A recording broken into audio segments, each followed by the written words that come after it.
It was devastating to find out that my wife and daughter were leaving me alone while I fought cancer. And even worse was the reason why they came back to me when they thought I was dead. But let me tell you from the beginning, in the meantime, subscribe to the channel so you don't miss other stories like this. I was diagnosed with terminal Hodgkin's lymphoma.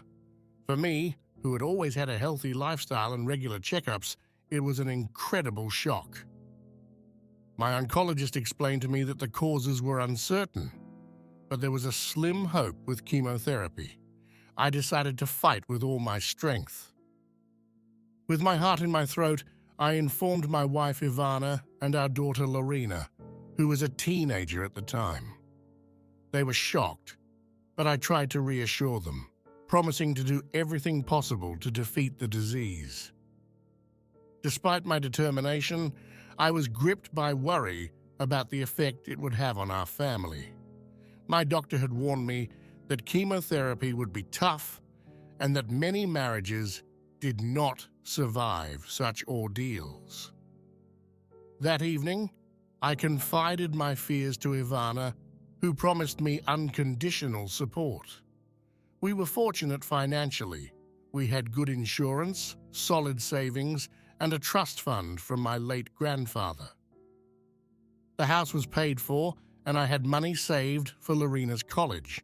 I started chemotherapy a week later. Life was hard. I came home with no energy, unable to even do the simplest tasks. Ivana and Lorena took care of me, running the house and taking me to my chemo appointments.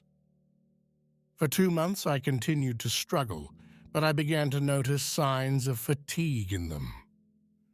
Their availability decreased, and even Lorena stopped responding to my simplest requests. The situation exploded when they brought forward an appointment for chemo. Ivana told me to take a taxi because she was too tired to accompany me. I was speechless. Was she too tired? Well, I called a taxi. On the way back, I found the courage to confront Ivana and Lorena, asking them if I was causing problems. Ivana admitted that she felt oppressed, and Lorena said she didn't expect me to be so needy. I suggested hiring a nurse to lighten the load. They were relieved to accept the offer. I also ordered a wheelchair, anticipating days when I would be too weak to walk. The hospital sent me an experienced nurse who made sure I never missed an appointment and received the care I needed. Despite everything, Ivana and Lorena were not satisfied.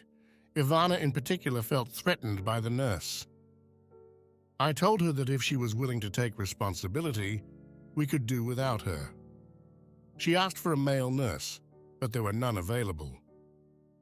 The nurse had been chosen because of her expertise with cancer patients. She replied that I should do more on my own. I tried to explain that sometimes I couldn't even lift my head. In a rage, Ivana ran upstairs, slamming the doors. I decided to ignore her negativity and focus on my recovery. One evening, I received a phone call from my mother-in-law. She criticized me for bringing another woman to her daughter's house. I explained to her that I needed assistance that Ivana could not provide. After that conversation, things seemed to stabilize. But one day, when I was coming back from a chemotherapy session, I found a moving truck in front of my house. Ivana and Lorena had packed everything up and informed me that they were going to live with my mother-in-law. Shocked, I asked Lorena if that was really what she wanted.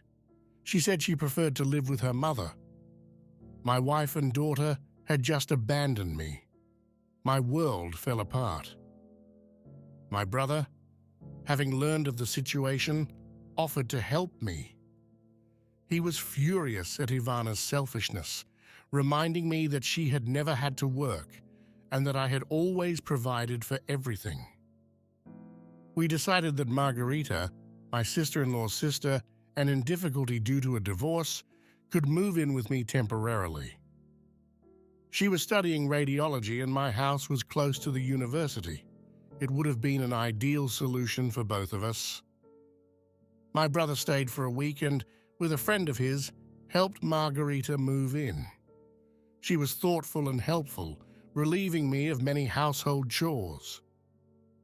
The next few weeks went by relatively quietly. I missed Ivana and Lorena, but they didn't even bother to call me.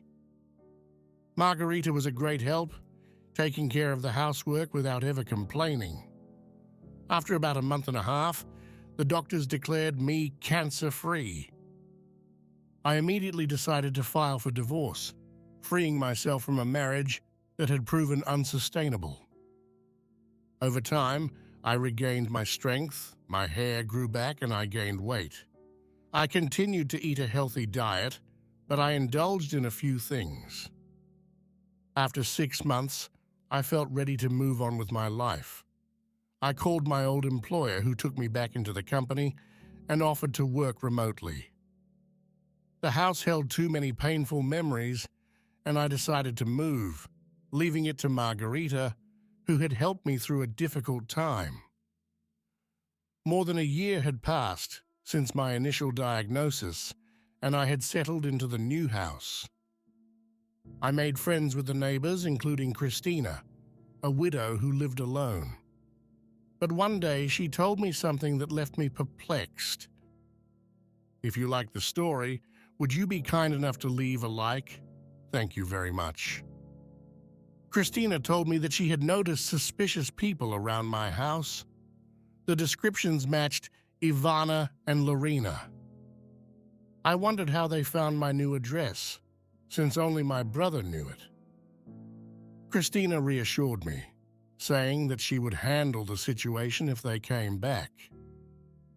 That same evening, I received a phone call from my brother, who informed me that Ivana and Lorena had bothered Margarita in my old house. Fortunately, Margarita had proof that the house had passed into her name. The next day, Ivana and Lorena showed up at my house again while I was working. I heard a knock and checked the security camera. Christina followed our plan and went to talk to them. She explained that I had asked for a unilateral divorce and that I intended to leave my assets to charity. Ivana reacted violently, accusing Christina of interfering in matters that did not concern her.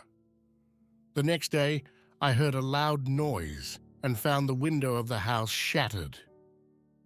Ivana and Lorena were causing damage. I called the police, who arrested them immediately.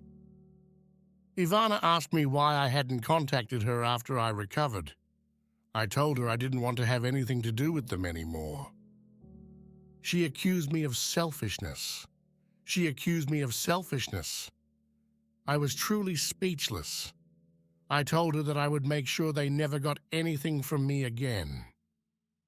She hit me with a wooden stick as the police arrived. Both were arrested, and I also filed a complaint. I discovered that Ivana had lost her parents' house and was living in a motel. Ivana was convicted of vandalism and attempted burglary, while Lorena received a lighter sentence. What would you have done in my place? Do you think I was exaggerated with my daughter too?